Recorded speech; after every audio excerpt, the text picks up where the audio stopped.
So it is apparent that I am a part of this generation, Generation Y, also known as the Millennial Generation. And as my generation would say, we have a situation, we have a problem. According to the UN population estimates of 2015, 226 million youth aged between 15 and 24 years live in Africa, which accounted for 19% of the world's youth population. By 2055, it's projected to double to about 456 million. This means that Africa will have the youngest population globally. With regards to this, the UN World Population Prospects paper of 2017 estimated that 60% of Africa's population was made up of the youth. And then further on with other literature, when we consider Gina Jambek's paper of 2015, it basically states that the annual waste generation is mostly a function of the population size, which means that there's a direct link between population growth and the waste increase in our continent at the moment. So we could either look at these stats with panic or see it as an opportunity standing right in front of us. Our continent is very much at its last straw, and I think that this is the time for us to make a stand and a commitment in making a difference. So with all of these stats, it then poses the question, is Africa ready to meet social, economic, political, and educational challenges that arise with the youth population increase? Does Africa have the capacity to meet the challenges that are incurred with this population increase? What are the measures that we are taking as a continent to ensure that these detrimental predictions of our continent don't come to reality? What's clear is that there is currently no cohesive youth-driven dialogue about plastic pollution across Africa. And this is why the African Youth Waste Network was launched. The African Youth Waste Network is a movement that seeks to empower a generation in enthusiasm and commitment for a vision of a sustainable future. The population projections I spoke about earlier became a compelling reason for us to empower the youth to fight against plastic pollution. We refer to the African Youth Waste Network as the Youth Network. So the Youth Network will be an active platform for collaboration, resource and knowledge sharing across borders, within country and internationally for the youth of Africa to find relevant solutions to Africa's plastic problems. This is a youth-driven African contribution to a sustainable future and to ultimately meet our goal of zero plastics to the seas of Africa. This is our contribution in making a waste-wise generation. Just a little bit of background. The Youth Network was launched last year in October, and it was supported by the Deputy Minister of Tourism in South Africa and the Minister of Higher Education in Norway. And it's guided by its own steering committee, its own constitution, and the trustees and advisory panel of Sustainable Seas Trust. So this network will encourage the youth to find solutions to the plastic problem. And it will do so by educating them, involving them, and inspiring. So this seems like an enormous task to take on its own. So we decided to break it up into 3 phases that would help us thoroughly work through the implementation of this program. The first phase was preparation. It's the administrative part of going into the schools. This is where we contact the school, introduce ourselves, let them know what we're about and how we work. We then strive to understand the ethos of the school and the cultural context they may fall in. Seeing that South Africa and Africa is so immensely diverse in cultures, and languages, this part of administration and preparation allows us to amend our presentations or add and subtract certain things that are needed according to the context of the school. So within this process, we also have a membership form that the school would fill in so that we thoroughly have all the details of the school. We have the contact teacher that may interact with us. And this just clearly informs them about what the youth network is about, how it helps their school, what they can gain from it. And it, as Steph mentioned with the African Waste Academy, it is equally a free membership for the school to join. So then we move on to the second phase, which is the activities, and my favorite part of this whole project. This is where we interact with the youth and we interact with the learners. I'm primarily saying learners right now because we are actively in schools, but we are not bound to just schools. We also deal with youth organizations and universities, but our stepping stone at the moment is getting into primary and high schools. Our presentations cater to a specific age group or grade that we're given, because that falls into the nature of attraction to the various ages. You realize that you can't take a 3-hour presentation to a 6-year-old because they won't understand and their attention will fade. So we have to make presentations that are compatible with the age group and their understanding. And equally, the curriculum that they're following at that stage. We give a fun, knowledgeable, and interactive presentation.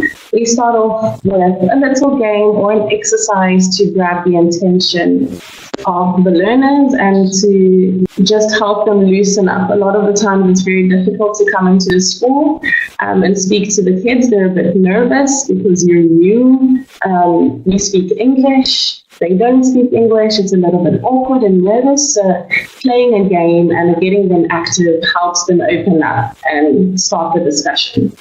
Then we give them memorable facts of what's happening in our oceans. We show them videos.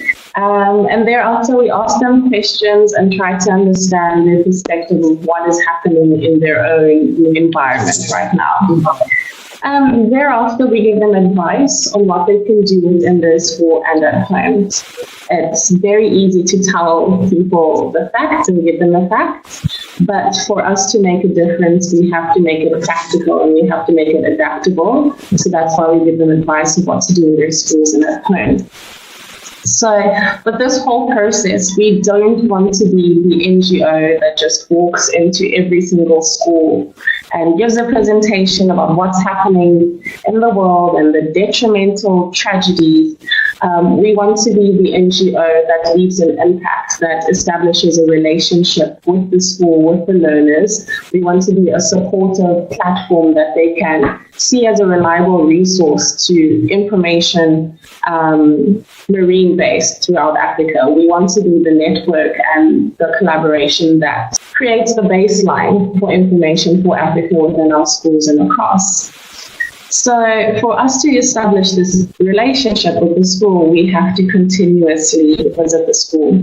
So after the presentations that we give, we speak about creating an eco club within their school or a recycling club. So we first establish whether they have one. If they do have one, we see how we can help them and assist them with their club. And if they don't have one, we give them the steps on how to create one and how to create an eco club within their school. And then from there, we give them a poster on how to become an environmentally friendly school or an eco school.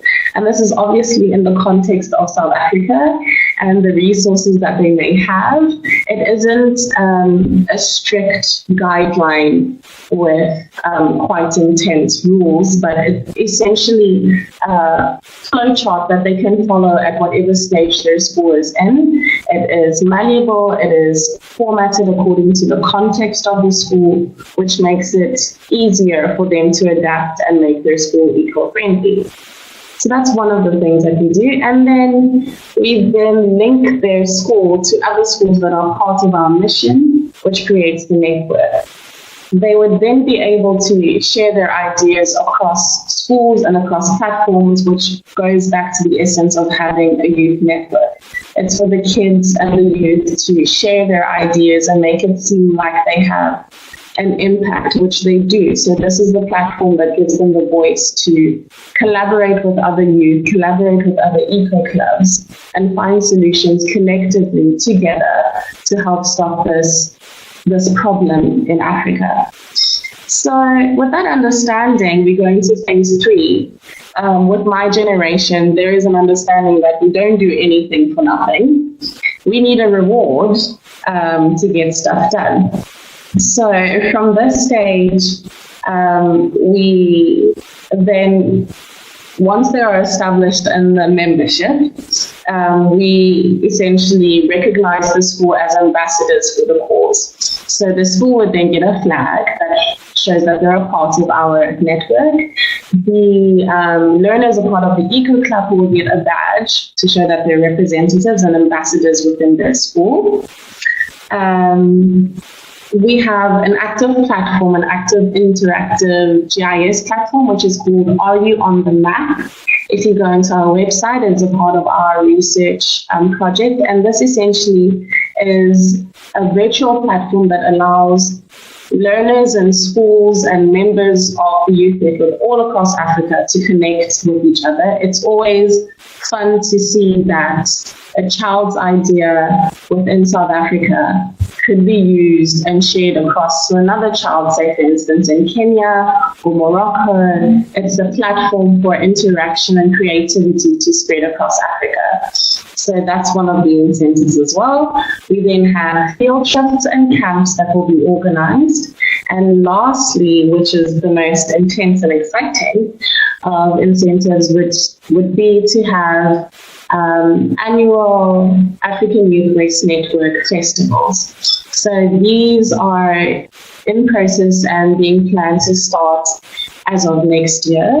So all the schools that are a part of the network will be celebrated, will be honored, the work that they create will be shared, and they'll be given a platform to voice what they've incurred with this whole process. So just to get an understanding of who we are, we don't want to run these programs within the school. We are the platform that helps facilitate the programs, but the whole idea is for the youth to get on board with their school, to have the support of their school and youth organization to run this themselves, for them to take ownership of a project that may seem like a drop in the ocean, but is actually very, very important into us, stopping this problem. So then this moves on to the whole impact of this initiative. The whole reason why we want the youth network to flourish and thrive is for behavioral change. Like I mentioned before, this is a generation that is thoroughly and completely impacted with plastic. And the plastic creation is actually as a result of the need for plastic in our generation. So it's the essence of changing the behavior of the kids that are a part of this network into having a sustainable future and having an eco-friendly mindset as a second nature to them. It's to create public awareness. It's for us to go into a school, give them information, and then have the child inspired to go home and speak to their parents and grandparents and create that mentality change for their entire community. Then it's to have a healthier environment and a positive impact on their surroundings. It's quite difficult to walk into previously disadvantaged communities and see how much litter they're living with, they're surrounded by, and it is just second nature for them to live within that. So once we go into behavioral change and public awareness and mindset change, there is thereafter a cleaner environment for people to live in, a healthier environment for people to live in. to go back into what I was speaking about, making contextual changes to our presentations. When we go into our schools, a lot of the kids don't think that their litter has an effect on the ocean. They just believe that the people who go to the beach are the ones who litter, and that's how it gets into the ocean. But they don't realize that the plastic that they're surrounded by affects their cows, it affects the goats, it affects the land that they're living on. So we have to create that behavioral change step by step to reach the full impact of public awareness. And then the last is to meet the goal of zero plastic species of Africa by 2035. So we believe that the youth have the power to influence, and when united have the power to be heard by decision makers in business and government and civil society and even at home by their grandparents and parents. And the launch of the African Youth Waste Network is the start of this movement. It is an exciting platform that the youth can use to change an entire generation's approach to waste management for the good of the environment. And just to go back on Nelson Mandela's quote, he said that sometimes it falls upon a generation to be great. We believe that this generation is the generation to make that change. Okay, thank you so much, Vic. Thank you. That brings us to the end of our presentation. So here are our contact details. So Nozi's contact there is at the top. If you want to contact her about the education resource book or any of our community programs, schools programs, or teachers programs. My contact for the African Waste Academy, and Alexie's contact for the exciting African Youth Waste Network. Yes, ma'am. So now I'm going to open the webinar onto the floor. If anybody would like to ask us any questions, please go ahead. There's not many of us in the room, so I think if you have a question, just kind of say your name and then go for it. Ask away. Yes.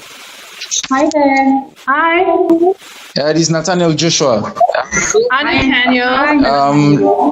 Thank you very much, Steph. Thank you so much. It's a pleasure. Yeah.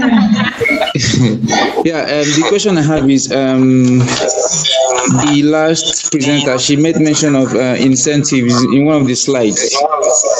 Yes. Yeah, so I would like to know what exactly your incentives are, because we actually face the same problem here. A lot of our youth here, like they hardly listen to you. Except you have something, in exchange for them. You have something to offer them before they want to, listen to you. We equally encounter the same problem. So one of our solutions was to help the school with fundraising opportunities. Okay. So one of the known cracks is having a collection point at the school won't necessarily raise a lot for the school. So we have started, say for instance, with a local community member who has established a jumping castle business. So what he does as a collector, he collects that recycling material, and at a certain point in the term, the school has to reach a certain quota. And if they reach that quota, he will give the school a day of free jumping. And how the school gains from that is they get to have a casual day, or a studies day, how we refer to it in South Africa, where they can fundraise. So the kids will then pay, say for instance, like R5 per child to have a day of fun. But at the same time, the person who has collected material is gaining from that, and the school has created like a recycling program. So that's one of the incentives that we have. And then for future, we're also trying to link the schools into experts. Say, for instance, we have an example in South Africa. One of the ladies in Cape Town, she's a fashion designer. That is a brand behind recycled material. And so when we go to high school, there's an interest in the future. There's an interest in business, like Stitch mentioned before. So it's introducing the children and the learners to people in the field where they may not grow, where they may not have had the voice to interact with those people. So the incentives are contextually driven a lot of the time.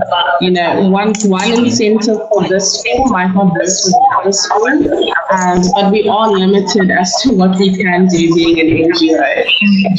But incentivizing is the key, I think, necessarily when coming to work with the youth.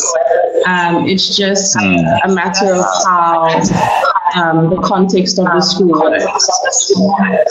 So maybe if I could just add to that, most of the incentive programs have just been for our chance. So Alexie's met with these really cool people that are really excited to help. So, I mean, I can put it out to you guys that if you know of anything, incentive-wise, as the network, we need to really collaborate and connect with people who are doing really exciting projects in their own countries. You know? So it would be wonderful to have your ideas as well and your connections and partnerships. Yeah, and I think just with the essence of collaboration and the whole understanding of having a festival, we'll also have a competitive nature to it.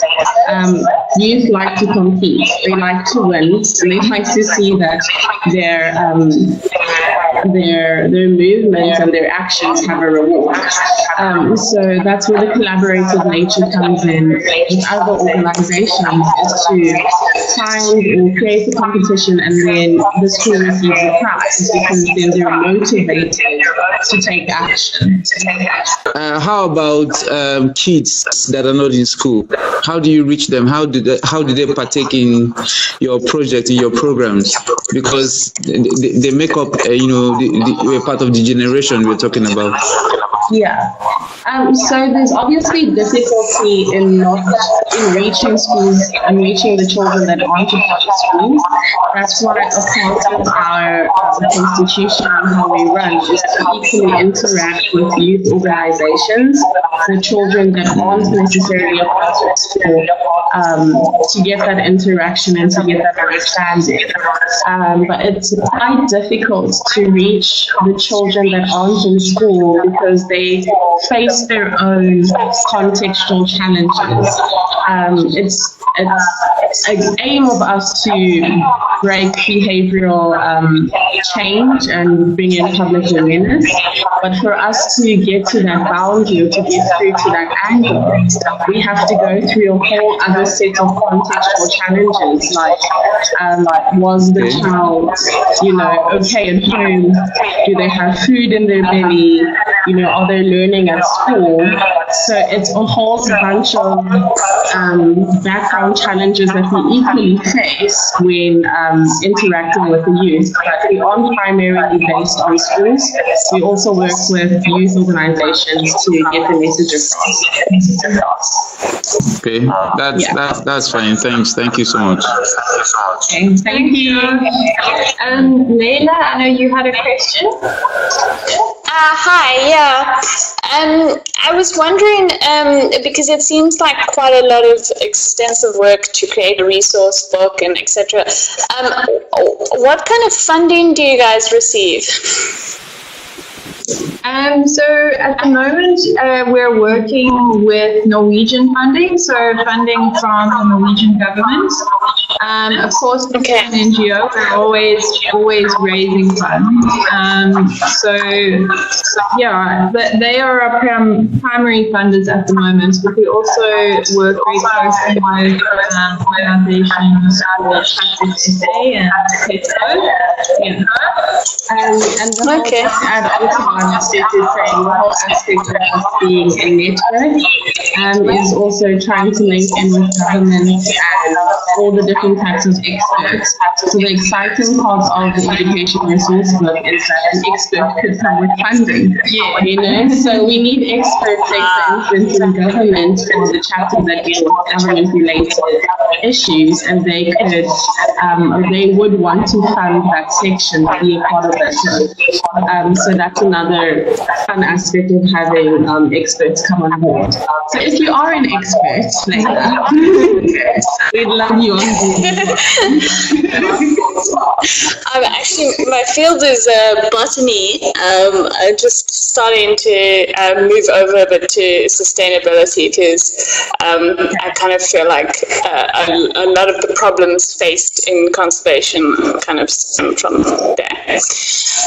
Yeah, definitely. Yeah. I mean, but we'd still love to have conversation and get that perspective going. Yeah, definitely. Who knows? You might just add another chapter into the book. Yeah. You know, I mean, that's what I was thinking. I was looking at it, I was like, oh, I'm sure I could do a module or something. Yeah. Come right on board. Yeah, you're more than welcome. Where are you based? I'm in Cape Town. Okay, we're neighbors. Yeah. Somewhat. Yeah. Oh, fantastic. Okay. Thank you so much. Yeah, thank you guys. That was awesome. Thank you. Are there any further questions from the attendees? Okay, so I don't see any other questions. So perhaps we could end the webinar. Yeah. So just just from my part, I'd just like to thank everyone for attending and giving just about 45 minutes to an hour of their time into listening to our voices. We really appreciate it. So I'd like to just reiterate, we are very much focused on collaboration and partnership. So please contact us if you want any more information, any are keen to be part of the education project. And if you are part of the attendee list for tomorrow's presentation, Thursday's presentation, we look forward to seeing you there as well. Have a wonderful afternoon, and hopefully we'll chat soon. Thank you so much. Thanks very much. Thank you. Bye. Bye. Bye.